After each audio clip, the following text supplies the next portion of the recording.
खटा खट खटा खट खटा खट खट खटाहट वोट पड़ेगा कांग्रेस को।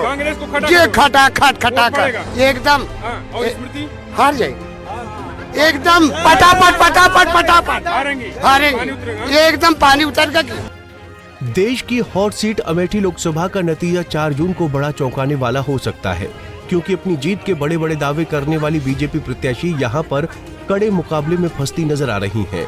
बीजेपी को इस बार यहां पर कांग्रेस से कड़ी टक्कर मिली है। मतदान के बाद जनता के बीच से आ रहे रुझान भी इस ओर इशारा कर रहे हैं।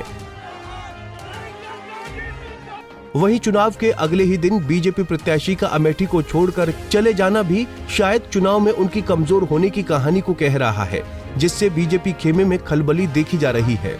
आपको बता दें कि बीजेपी की दिग्गज नेता स्मृति ईरानी अमेठी से प्रत्याशी हैं। स्मृति ने साल 2019 के पिछले चुनाव में कांग्रेस के दिग्गज राहुल गांधी को पटखनी दी थी, लेकिन कांग्रेस ने इस बार रणनीति में बदलाव करते हुए अमेठी में स्मृति ईरानी के मुकाबले पर गांधी परिवार के खास किशोरी लाल शर्मा को मैदान में उतारा और स्मृति से पिछली हार का बदला लेने के लिए पार्टी की स्टार नेता प्रियंका गांधी को उनके चुनाव प्रचार की अमेठी में कमान सौंपी थी।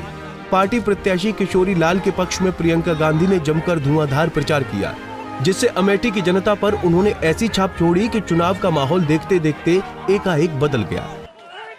जिस दिन मन बनाओगे तो कोई नहीं हरा पाएगा। इस चुनाव को जीत के जाऊंगी मैं यहाँ से, मैं आपके बीच आऊंगी, आपके साथ लड़ूंगी और अमेठी के इस पवित्र धरती में सही राजनीति, सत्य की राजनीति वापस लाने के लिए लड़ूंगी और कोई हमें हरा नहीं पाएगा। ये मैं आपसे कह रही हूँ। अमेठी में कांग्रेस प्रत्याशी के लिए प्रियंका गांधी ने जिस आक्रामक अंदाज में बैटिंग की, उससे मतदाता के बीच वो ये संदेश देने में कामयाब दिखी कि किशोरी लाल कैंडिडेट जरूर हैं, लेकिन कमान उनके हाथ में ही अमेठी की रहेगी, जिसके चलते यहाँ की जनता ने प्रियंका गांधी के प्रचार अंदाज को देखकर उनको हाथों हाथ लिया। अमेठी में जनता के बीच प्रियंका का लगातार प्रचार में बने रहना ही शायद मतदान में कांग्रेस के लिए काम कर गया, जिसको जनता ने चुनाव में खूब पसंद किया और अब बीजेपी को प्रियंका गांधी का वो प्रचार अंदाज ही परिणाम से पहले परेशान भी कर रहा है। रायबरेली हो या अमेठी, ये किसी की जागीर नहीं। लोकतंत्र में जो विश्वास करते हैं वो समझेंगे।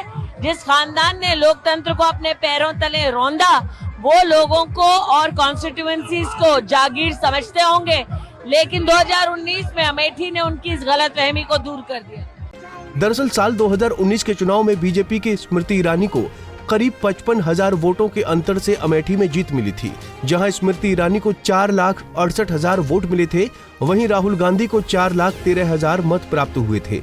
पिछला चुनाव मोदी लहर और कांग्रेस के खिलाफ बने माहौल का चुनाव था, लेकिन इस बार चुनाव में एंटी इनकम्बेंसी बीजेपी और स्मृति ईरानी के लिए अमेठी में दिखाई दी। वहीं प्रियंका गांधी के लगातार अमेठी में रहकर कांग्रेस के लिए किए गए धुआंधार प्रचार ने भी बीजेपी को चुनाव में बैकफुट पर धकेल दिया है, जो बीजेपी की फायर ब्रांड नेता स्मृति ईरानी की हार का सबब बनता दिख रहा है।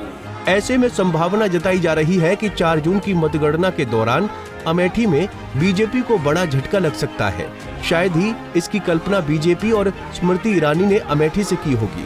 Bureau report, Punjab Kesari TV. हमसे जुड़े रहने के लिए हमारे YouTube चैनल को सब्सक्राइब करें और नई वीडियो की नोटिफिकेशन के लिए बेल आइकॉन को दबाएं।